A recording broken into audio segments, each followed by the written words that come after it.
Hello everyone, my name is Manish Kumar Gautam and today we are discussing about the some topics regarding molecular inheritance in subject of botany।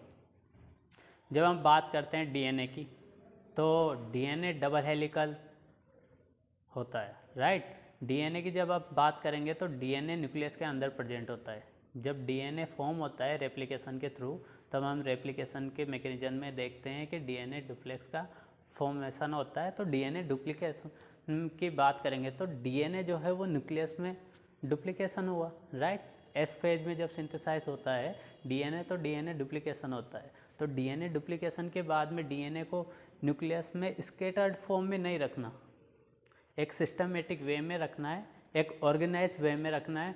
उसके लिए हम DNA को क्या करते हैं, DNA को एक ऑर्गेनाइज वे में रखने के लिए कुछ सिस्टम न्यूक्लियस के थ्रू ऑर्गेनाइज किया जाता है, उसे बोलते हैं डीएनए पैकेजिंग। डीएनए पैकेजिंग का मतलब क्या है, टर्म्स हम आइडेंटिफाई करें, टर्म्स को हम डिवाइड करें तो डीएनए डबल हेलिकल है। पैकेजिंग मीन्स पैक करना। हम किसी भी लगेज को अगर ट्रांसपोर्ट करते हैं तो हम क्या करते हैं, जैसे सपोज हम गिफ्ट को ही पैक करते हैं तो हम क्या करते हैं, गिफ्ट को ऑर्गेनाइज करते हैं, राइट। गिफ्ट को ऑर्गेनाइज करके और फिर उसे सिस्टमेटिक वे में ट्रांसपोर्ट करते हैं कहीं भी भेजना हो तो। अगर हम उसे पैक अच्छे से नहीं करेंगे तो क्या होगा, वो बिखर जाएगा। अगर वो ऐसा कुछ लगेज होगा बिखरने वाला तो वो बिखर जाएगा आसानी से। तो हम सामान को भी जैसे लगेज को पैक करके रखते हैं वैसे डीएनए को पैक करके रखा जाता है। पैक करके रखने के पीछे रीज़न क्या है, अगर पैक करके नहीं रखा जाएगा तो कभी भी लूज़ हो सकता है, कभी भी एक्टिव हो सकता है, कभी भी इनएक्टिव हो सकता है, राइट। तो डीएनए पैकेजिंग क्या है, डीएनए पैकेजिंग प्रोकैरियोट में कैसे होता है, यूकैरियोट में होता है कैसे, कौन कौन से जो फैक्टर्स हैं, प्रोटीन्स हैं वो हेल्पफुल होते हैं डीएनए पैकेजिंग मॉडल के अंदर, राइट। तो डीएनए पैकेजिंग की बात करेंगे तो क्रोमोजोम जो डीएनए होता है, chromosome DNA is packed inside microscopic nucleus, right. Microscopic nucleus with the help of stone. ये किसकी बात की जा रही है, ये हम बात कर रहे हैं यूकैरियोट की। स्टोन की जब बात आएगी तो हम बात करते हैं यूकैरियोट की। क्या प्रोकैरियोट में, प्रोकैरियोटिक सेल में स्टोन पाए जाते हैं? स्टोन एंड नॉन स्टोन दोनों टाइप के प्रोटीन जो है वो यूकैरियोट्स में ही होते हैं। और वो क्या करते हैं, वो करते हैं डीएनए पैकेजिंग में हेल्प। आर्कीबैक्टीरिया में आई नो आपको पता होगा कि आई थिंक आर्कीबैक्टीरिया जो होते हैं उनमें भी स्टोन, हाँ, जो पैकेजिंग के लिए वो पाई जाती है। बट जब हम बात करते हैं लोअर माइक्रो ऑर्गेनिज्म बैक्टीरिया की बात करते हैं, बैक्टीरिया की बात करते हैं, इकोलाई की बात करते हैं, तो वहाँ पे stone and non stone protein नहीं पाए जाते। तो वहाँ पे कौन से प्रोटीन हेल्पफुल नेचर में रहते हैं जिससे डीएनए जो है वो न्यूक्लियस में स्कैटर्ड फॉर्म में रहे या नहीं रहे, अगर नहीं रहे तो क्यों नहीं रहे, और रहे तो क्यों रहे, उसके पीछे की बात करेंगे। तो हम यहाँ packaging of DNA in prokaryotes की बात करेंगे। तो प्रोकैरियोट्स के पास न्यूक्लियस नहीं होता है, प्रोकैरियोट के पास डिफाइंड न्यूक्लियस नहीं होता जैसे यूकैरियोट्स में पाया जाता है। जैसा यूकैरियोट्स में न्यूक्लियस होता है, न्यूक्लियस मेम्ब्रेन के आउटर मोस्ट लेयर जो होती है वो न्यूक्लियर मेम्ब्रेन बोलते हैं उसे, राइट। जिससे न्यूक्लियस आराम से डिफाइन वे में वो एक फिक्स वे में ऑर्गेनाइज होता है न्यूक्लियस मेम्ब्रेन के थ्रू, बाहर नहीं जा पाता साइटोप्लाज्म में। बट प्रोकैरियोट्स में क्या होता है, प्रोकैरियोट्स की बात करेंगे तो प्रोकैरियोट्स में जो है वो साइटोप्लाज्म में वो स्कैटर्ड रहता है, राइट, बिखरा हुआ रहता है। तो उस बिखरे हुए डीएनए को पैक कैसे किया जाएगा प्रोकैरियोट में, उसके बारे में बात करेंगे। तो DNA is not scattered throughout the cell. DNA is not scattered, scattered का मतलब है बिखरा हुआ रहना, थ्रू आउट द सेल बिखरा हुआ नहीं रहेगा प्रोकैरियोट में। उसमें कौन से, मैंने बोला है स्टोन और नॉन स्टोन प्रोटीन जो है वो काम में नहीं आते, यहाँ पे प्रेजेंट ही नहीं होते, क्योंकि प्रोकैरियोट इतने लेवल, हाई लेवल के ऑर्गेनिज्म नहीं है कि उनमें स्टोन और नॉन स्टोन प्रोटीन बने, राइट। सो प्रोकैरियोट्स में कौन सी प्रोटीन होती है इंस्टेड ऑफ स्टोन, तो हम बात करेंगे यहाँ पे अभी न्यूक्लियोइड की बात कर लेते हैं। न्यूक्लियोइड क्या है, न्यूक्लियोइड एक ऐसा रीजन है, nucleoid it is a region where DNA and some protein, DNA and some protein are present in the nucleoid region in prokaryotic cell, okay. DNA पे चार्ज कौन सा होता है? जब हम डीएनए की बात करते हैं तो वहाँ पे फॉस्फेट आती है, शुगर आती है, दोनों मिलके क्या करते हैं? न्यूक्लियोटाइड बनाएंगे। अगर प्लस में नाइट्रोजन बेस आ जाएगा तो वहाँ पे न्यूक्लियोसाइड बनाएंगे। तो जो डीएनए में है वो वहाँ पे 5 प्राइम फॉस्फेट होता है, राइट। 5 प्राइम फॉस्फेट की बात कर लेंगे, या जो बैकबोन है, बैकबोन पे शुगर फॉस्फेट फास्फोडाइएस्टर बॉन्ड बनता है, तो वहाँ पे देखते हैं हम फॉस्फेट प्रेजेंट होता है। अब फॉस्फेट पे कौन सा चार्ज होता है? फॉस्फेट के थ्रू डीएनए पे नेगेटिव चार्ज आएगा। अब नेगेटिव चार्ज क्या करता है? नेगेटिव चार्ज जो है वो नेगेटिव और पॉजिटिव दोनों मिलके आयनिक बॉन्ड बना लेते हैं, राइट। ये पैकेजिंग का सिस्टम बता रहा हूँ। अगर डीएनए पे नेगेटिव चार्ज होगा तो उसको किसकी रिक्वायरमेंट रहेगी? For the attachment, positive charge की। और वो पॉजिटिव चार्ज कौन देके जाएगा? वो देके जाएंगे सम प्रोटीन, उन पे पॉजिटिव चार्ज रहेगा। उन पे पॉजिटिव अगर चार्ज रहेगा प्रोटीन पे और डीएनए पे नेगेटिव चार्ज है तो दोनों आयनिक बॉन्ड बना के और डीएनए को पैक करवा देंगे। DNA is pack held by the some protein in prokaryote. Prokaryotes में सम प्रोटीन्स का नाम क्या है? तो यहाँ पे डीएनए है, प्लस में प्रोटीन आया, सम प्रोटीन्स आए, दोनों ने मिलके क्या किया? डीएनए को पैक कर दिया। जो स्कैटर्ड था, स्कैटर्ड नहीं था, उसको अब क्या कर दिया? स्कैटर्ड कर दिया which help the some protein. Some protein positively charge है। अब सम प्रोटीन की बात करेंगे तो कौन से प्रोटीन हो सकते हैं? वो जो प्रोकैरियोट्स में ही पाए जाते हैं, क्योंकि यूकैरियोट्स में तो पाए जाएंगे नहीं। यूकैरियोट्स में स्टोन और नॉन स्टोन प्रोटीन होती है। तो प्रोकैरियोट्स में कौन से होते हैं? पॉलीएमाइन, राइट, पॉलीएमाइन। ये पॉलीएमाइंस प्रोटीन है जो नॉन स्टोन और स्टोन प्रोटीन की तरह यहाँ पे वर्क करके जाएगी। किस में हेल्प करेगी? ये डीएनए पैकेजिंग में, right. DNA in nucleoid is organize in large loop held by the protein. DNA क्या होता है? डीएनए जो है वो न्यूक्लियस के अंदर, न्यूक्लियोइड के अंदर, राइट। न्यूक्लियस तो प्रेजेंट नहीं होता प्रोकैरियोट में, तो न्यूक्लियोइड के अंदर डीएनए जो है वो ऑर्गेनाइज वे में रहता है in the large loop. Large loop जो है वो डीएनए क्या करता है? डीएनए पैक होगा, पैक होते होते होते एक लूप फॉर्मेशन में कन्वर्ट हो जाएगा। लार्ज लूप फॉर्मेशन में कन्वर्ट होके वो सम प्रोटीन के थ्रू लार्ज लूप में कन्वर्ट होगा। अगर ये प्रोटीन नहीं होते, बाई चांस मान लीजिए जीन से हम जानते हैं आरएनए बनता है, आरएनए से प्रोटीन बनता है, बाई चांस मान लीजिए उस जीन में ही कोई म्यूटेशन आ गया जो पॉलीएमाइन्स बना के जा रहा है, तो क्या होगा? बाई चांस क्वेश्चन ये पूछा जाए एग्जाम में कि बाई चांस मान लीजिए जो जीन पॉलीएमाइन्स बना के जा रहा है उसी जीन में म्यूटेशन करा दिया गया है किसी एक्सपेरिमेंट में, तो वहाँ पे रिजल्ट क्या होगा? क्या डीएनए पैक होगा इन प्रोकैरियोट्स या नहीं होगा? तो हमारा आंसर क्या होगा? डीएनए पैक हो ही नहीं सकता। क्यों नहीं हो सकता? क्योंकि वहाँ पे पॉलीएमाइन्स प्रेजेंट नहीं है, इसलिए डीएनए को पैक कौन करवाएगा? तो यहाँ पे जो ऑर्गेनाइज वे में होता है लार्ज लूप में, उसके पीछे प्रोटीन्स कौन से काम आते हैं? पॉलीएमाइन्स, ठीक है। ये हमने बात कर ली है कि packaging of either packing of DNA in prokaryotes. अब इसके बाद में हम बात करेंगे कि प्रोकैरियोट्स के बाद में यूकैरियोट्स में डीएनए पैकेजिंग कैसे होती है, क्योंकि यूकैरियोट्स जो है मच मोर कॉम्प्लेक्स होता है, राइट, उसमें डीएनए पैकेजिंग का, तो उसके बारे में बात करेंगे। जब तक आप यहाँ तक स्क्रीनशॉट ले लीजिए या इसको। चलिए अब बात कर लेते हैं कि यूकैरियोट्स में पैकिंग कैसे होती है डीएनए की। हमने प्रोकैरियोट्स की बात की थी कि प्रोकैरियोट्स में जो है डीएनए की पैकिंग कैसे होती है। अब यूकैरियोट्स की बात करेंगे। यूकैरियोट्स में क्या हुआ? एक एक्सपेरिमेंट डिजाइन हुआ या फिर एक रिसर्च हुई। कहाँ, कब? 1974। साइंटिस्ट कौन थे? रेगर कॉर्नबर्ग, ठीक है। इन साइंटिस्ट ने, रेगर कॉर्नबर्गर ने क्या किया कि डीएनए यूकैरियोट्स में पैकिंग के लिए ऐसे कौन से फैक्टर है, प्रोटीन है, वो डिसाइड किए कि ये कौन से प्रोटीन है जो डीएनए को पैक करके जा रहे हैं। इनके पास ऐसा क्या फीचर है कि डीएनए को पैक कर सकते हैं? तो क्रोमोसोम, इन्होंने बोला कि डीएनए प्रोटीन के साथ बाइंड करता है, प्रोटीन के साथ बाइंड करके वो क्रोमोसोम फॉर्म बनाता है, राइट। डीएनए प्लस प्रोटीन मिलके क्रोमोसोम फॉर्म बनाते हैं। क्रोमोसोम फॉर्म्स के इन बिटवीन भी बहुत सारे फॉर्म हैं, उनके बारे में भी हम बात करेंगे कि डीएनए से जब क्रोमोसोम बन रहा है, एक DNA, small amount of DNA जब क्रोमोसोम में कन्वर्ट होता है तो उसके बीच में कौन कौन से फॉर्म के थ्रू वो क्रोमोसोम फाइनली क्रोमोसोम बनता है, राइट। तो प्रोटीन में जो चार्ज होते हैं, कुछ प्रोटीन नेगेटिवली चार्ज होती है, कुछ प्रोटीन पॉजिटिवली, कुछ प्रोटीन न्यूट्रल चार्ज होती है। अब यहाँ पे हमने बात की थी कि डीएनए नेगेटिवली चार्ज होता है, तो प्रोटीन यहाँ पे जो होगी वो कौन सी होगी, पॉजिटिवली चार्ज होगी। Positively charge means basic protein होगी।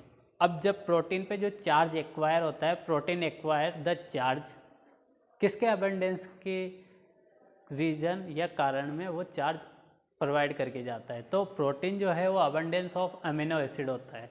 अमीनो एसिड जो होते हैं वो अमीनो एसिड जो हैं वो प्रोटीन पे चार्ज एक्वायर करके जाते हैं। स्टोन की हम बात करते हैं तो स्टोन जो है वो ऑक्टामर फॉर्म में प्रेजेंट होता है, राइट। स्टोन ऑक्टामर फॉर्म में प्रेजेंट होकर डीएनए को क्या करता है, व्रेप, जैसे हम बात करते हैं धागा बनता है ना, धागा, जैसे मोती की बात करते हैं, मोती धागे पर चिपकते हैं, वैसे ही एक गोल, जैसे हमारे पास बॉल है, बॉल पे हमने धागा व्रेप अराउंड उसके कोयल करवाया, वैसे ही डीएनए क्या होता है, व्रेप करता है in the help of, with the help of protein, right. कौन से प्रोटीन है, स्टोन प्रोटीन है, क्योंकि यहाँ पे हम यूकेरियोट्स की बात कर रहे हैं तो यहाँ पे स्टोन और नॉन स्टोन दोनों की बात की जाएगी।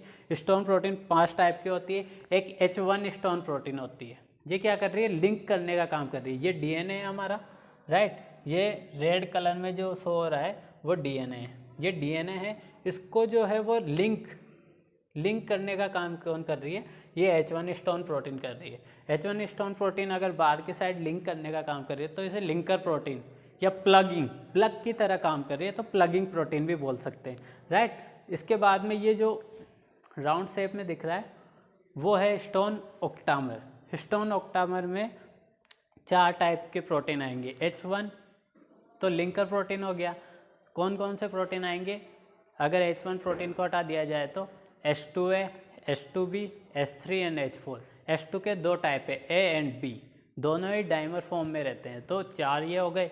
Each stone protein in the octamer, उनकी 2 कॉपी रहेगी, H2A की भी 2, H2B की भी 2, H3 की भी 2, H4 की भी 2, तो ये सब मिलके 2-2 कॉपी मिलके कितना बना लेंगे, 8 बना लेंगे, तो उसे ऑक्टामर बोलते हैं, राइट। ऑक्टामर यहाँ पे प्रेजेंट है। और ये डीएनए को कोर स्टोन कॉम्प्लेक्स भी बोलते हैं, core of stone, right. Core of stone molecule है जो डीएनए को पैक करने में हेल्प करता है, राइट। ये तो हमने बात कर ली। अब थोड़ा डिटेल फॉर्म में बात करेंगे कि स्टोन क्या है। स्टोन पे जो बेसिक प्रोटीन है पॉजिटिवली चार्ज, वो किसके कारण होता है, कौन कौन से अमीनो एसिड पार्टिसिपेट करते हैं। तब तक आप डायग्राम बना लीजिए, ये फिर बात करेंगे। जी, बात कर लेते हैं कि packing of DNA in eukaryotes की।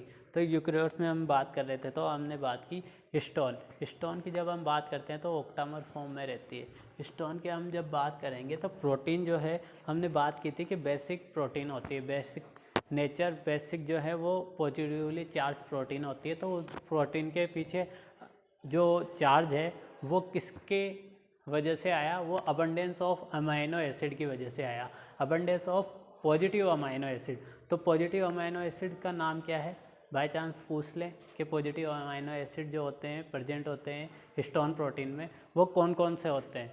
2 पॉजिटिव अमाइनो एसिड के नाम बताएं, तो आप क्या बताएंगे, एक होता है लाइसिन और एक होता है आर्जिनिन। लाइसिन और आर्जिनिन में क्या होता है, स्टोन के अंदर प्रेजेंट रहते हैं। स्टोन के साइड चेन के थ्रू जो डीएनए है विद द फॉस्फेट एक बॉन्ड बनाता है। बॉन्ड बनाने के बाद ये दोनों स्टोन और डीएनए जो है कांटेक्ट में आ जाते हैं और बॉन्डेड फॉर्म में, कनेक्ट फॉर्म में रहते हैं, राइट। तो बात कर लेंगे कि पॉजिटिवली चार्ज प्रोटीन है स्टोन प्रोटीन का, एक सेट है पॉजिटिवली चार्ज प्रोटीन का।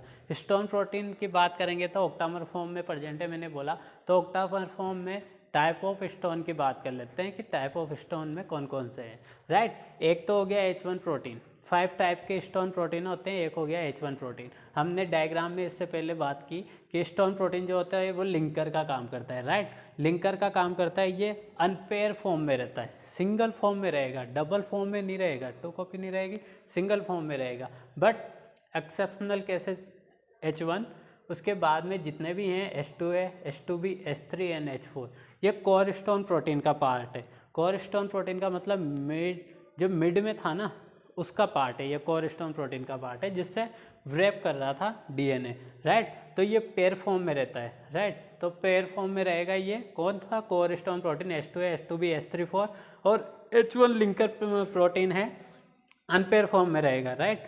Octamer, octamer make a unit of कितने मॉलिक्यूल, मैंने बताया 8 मॉलिक्यूल, राइट। 8 मॉलिक्यूल से बना होता है ऑक्टामर, जिसे हम क्या बोलते हैं, स्टोन ऑक्टामर। स्टोन ऑक्टामर में 2 प्रोटीन बताए, H1 और दूसरे बताए H2A, H2B, H3 and H4, ठीक है। H1 प्रोटीन जो होती है वो कंजर्व प्रोटीन रहती है, यूनिक प्रोटीन है तो बाहर पाई जाएगी, कंजर्व, राइट, ठीक है। कंजर्व और नॉन कंजर्व में आप इतना ज़्यादा कन्फ्यूजन होने की ज़रूरत नहीं है, सिंपलीफाई फॉर्म में आप बात कर लीजिए कि H1 बाहर और H2, H2B, H3, H4 अंदर, राइट। कोरस्टोन प्रोटीन की बात करेंगे तो ये H2, H2B डाइमर फॉर्म में रहेगी, राइट। ये चारों की 2-2 कॉपी 8 बना लेंगे, 8 मॉलिक्यूल को ऑक्टामर बोलेंगे, राइट। डीएनए की बात कर लेते हैं तो डीएनए जो है अगर मीटर में बात करें इन मेमिलियन सेल, एनसीईआरटी में दिया हुआ है कि 2 मीटर मेमिलियन सेल का जो डीएनए का साइज होता है 2 मीटर होता है। न्यूक्लियस का साइज की बात करेंगे बहुत कम होता है, नैनोमीटर में होता है। तो इतना मीटर वाला डीएनए, इतना लॉन्ग डीएनए कैसे पैक हो सकता है इन द न्यूक्लियस, इतने कम साइज के न्यूक्लियस में। तो हम उसके लिए बात कर रहे हैं कि 2 नैनोमीटर डीएनए हमने लिया, राइट। नैनोमीटर में बात करेंगे तो नैनोमीटर में बात कर लेते हैं डीएनए क्या बनाएगा, न्यूक्लियोसोम बनाएगा। जो हमने मॉडल देखा था, अभी डायग्राम देखा था, उसमें वो न्यूक्लियोसोम ही बोलते हैं उसको। अगर डीएनए प्लस प्रोटीन की बात करें, स्टोन प्रोटीन की बात करें, ऑक्टामर की बात करें, तो दोनों मिलकर न्यूक्लियोसोम बनाएंगे। न्यूक्लियोसोम का एक और नाम है, जब बात करते हैं डीएनए स्टोन से बाइंड करेगा तो स्टोन से बाइंड करके वो न्यूक्लियोसोम बना लेगा, राइट। न्यूक्लियोसोम किस फॉर्म में रहते हैं, जब हम माइक्रोस्कोप में देखते हैं ना, तो माइक्रोस्कोप में जब देखते हैं न्यूक्लियोसोम को तो बीड ऑन स्ट्रिंग की फॉर्म में रहता है, मतलब धागे पे मोती कैसा रहेगा, एक डॉट जैसा रहेगा। तो धागा है, धागे पे मोती जैसा लटका हुआ दिखेगा, हम माइक्रोस्कोप में देखेंगे तो 6 न्यूक्लियोसोम, एक न्यूक्लियोसोम यहाँ पे बीड ऑन स्ट्रिंग की फॉर्म में बन गया 10 to 11 नैनोमीटर। अगर 6 न्यूक्लियोसोम, एक न्यूक्लियोसोम नहीं 6, अगर 6 बन गए, ये 6, तो क्या हो जाएगा वहाँ पे 6 न्यूक्लियोसोम मिलके एक सोलेनॉइड, राइट, सोलेनॉइड फॉर्म बना लेंगे। उसको क्या बोलेंगे, 30 नैनोमीटर, राइट, 30 नैनोमीटर का होगा वो सोलेनॉइड फॉर्म अगर बन गया तो 6 न्यूक्लियोसोम। अगर मैं यहाँ पे लिख भी दूँ 6Nu, न्यूक्लियोसोम को अगर शॉर्ट फॉर्म में लिखेंगे अपन NU पार्टिकल भी बोल सकते हैं, राइट। तो सोलेनॉइड बन गया। सोलेनॉइड के बाद में क्या बनेगा, अब सोलेनॉइड फिर क्या करेंगे, वो कॉइलिंग करेंगे। कॉइलिंग करने के बाद में वो क्या बना लेंगे, क्रोमेटिन फाइबर बना लेंगे। क्रोमेटिन फाइबर कितने मीटर का होगा, क्रोमेटिन फाइबर नैनोमीटर में बात करेंगे तो 300 नैनोमीटर का होगा। नैनोमीटर बढ़ता जा रहा है, 2 नैनोमीटर साइज ऑफ डीएनए था, यहाँ पे कितना हो गया 300 नैनोमीटर। जब क्रोमेटिन फाइबर में आया तो 300 नैनोमीटर का होगा। अब आपसे पूछ लिया जाए कि न्यूक्लियोसोम क्रोमेटिन में प्रेजेंट होता है या क्रोमेटिन न्यूक्लियोसोम में प्रेजेंट होता है, तो आप कहेंगे क्रोमेटिन न्यूक्लियोसोम में प्रेजेंट नहीं होता। Nucleosome is present in chromatin fibre, right. Chromatin fibre 300 nanometre की बात की। सुपर कोइलिंग होगी, सुपर कोइलिंग, राइट। यहाँ पे क्या होगी, सुपर कोइलिंग। सुपर कोइलिंग होने से क्या होगा, सुपर कोइलिंग होने से यहाँ पे क्रोमेटिड बन जाएगा। क्रोमेटिड कितने नैनोमीटर का है, 700 नैनोमीटर।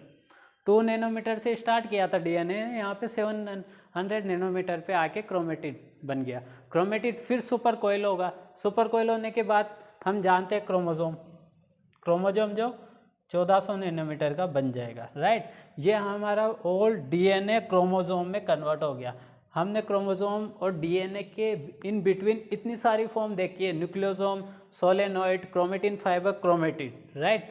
उसके बाद में हम बात कर लेते हैं, जब क्रोमेटिन की बात करते हैं इन द न्यूक्लियस, तो न्यूक्लियस में जो क्रोमेटिन फाइबर होता है वो क्रोमेटिन के 2 फॉर्म होते हैं। एक होता है यूक्रोमेटिन, एक होता है हेट्रोक्रोमेटिन। यूक्रोमेटिन होते हैं वो अगर अपन स्टेनिंग करेंगे तो लाइट स्टेनिंग होते हैं और लूजली पैक होते हैं। लूजली पैक क्यों होते हैं, उसके पीछे रीज़न क्या है? जब क्रोमेटिन लूजली पैक होता है ना, तो वो क्या होता है, वो एक्टिव फॉर्म में रहता है। अगर वो कंडेंस फॉर्म में हो जाएगा ना, तो वो इनएक्टिव फॉर्म में चला जाएगा। जैसे हेट्रोक्रोमेटिन, वो डार्क स्टेनिंग होते हैं। Euchromatin light staining, heterochromatin dark staining. Euchromatin light staining, heterochromatin dark staining. Euchromatin loosely pack और ये हेट्रोक्रोमेटिन कंडेंस, राइट।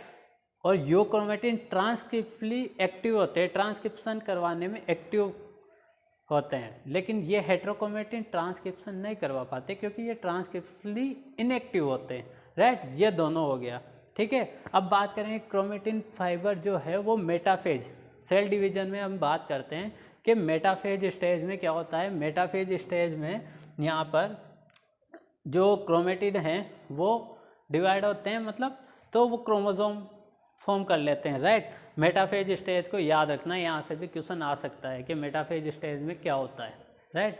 सो यहाँ पे हमने बात की है टीएनए पैकेजिंग इन प्रोकैरियोट में नॉन स्टोन प्रोटीन नहीं मिलते हैं, तो हम वहाँ पे कौन से प्रोटीन का यूज करते हैं, वहाँ पे पॉलीएमाइंस की बात करते हैं। फिर हमने बात की कि पैकिंग ऑफ डीएनए यूकैरियोट्स में कैसे पैकिंग होती है। डीएनए हमारा 2 नैनोमीटर फाइबर था, 2 नैनोमीटर का हमने लिया था। ऐसे तो डीएनए 2 मीटर का होता है, लेकिन वो न्यूक्लियस में कैसे पैक होता है उसके बारे में हमने बात की। तो हमने बात की डीएनए पे नेगेटिवली चार्ज होता है, किसके कारण होता है, फॉस्फेट के कारण। वो क्या करता है, प्रोटीन आती है, कुछ प्रोटीन आएंगी, उनका नाम क्या है, stone protein in the eukaryote. Stone protein कौन सी प्रोटीन है, स्टोन प्रोटीन पे जब चार्ज होता है, एक्वायर करती है चार्ज को, किसके कारण करती है, वो अबंडेंस ऑफ अमाइनो एसिड के कारण करती है। कौन कौन से अमाइनो एसिड होते हैं, लाइसिन, आर्जिनिन। एक और अमाइनो एसिड होता है, उसको भी आप कंसिडर कर सकते हैं, जैसे हिस्टिडीन। हिस्टिडीन पे भी पॉजिटिवली चार्ज होता है, राइट। नेगेटिवली पॉजिटिवली चार्ज होगा, पैक होगा। पहले डीएनए था, डीएनए से क्या बनेगा, ये DNA plus stone protein nucleosome. Nucleosome की हमने बात कर ली थी, न्यूक्लियोसोम में स्टोन की बात की, ऑक्टामर फॉर्म में रहते हैं, 8 मॉलिक्यूल होते हैं। H1 प्रोटीन की बात करती थी, तो ये H1 प्रोटीन लिंकर का काम करता है, तो इसे लिंकर प्रोटीन या प्लगिंग प्रोटीन बोलते हैं। जो अनादर प्रोटीन है स्टोन के, वो कौन से, H2 है, H2B, H3 and H4। H2B, H3, H4 के क्या होते हैं, पेयर फॉर्म में रहते हैं, कॉपी रहती है इनकी, 2-2 कॉपी रहती है तो 8 बना लेते हैं। बट H1 जो है अनपेयर फॉर्म में रहता है। इनकी बात की, स्टोन की बात की, स्टोन के बाद में हमने क्या बात की, स्टोन के हमने बात करने के बाद में यहाँ पे डीएनए लिया, 2 नैनोमीटर का न्यूक्लियोसोम बनाया। न्यूक्लियोसोम का दूसरा नाम क्या रखा, बीड ऑन स्ट्रिंग नाम रखा।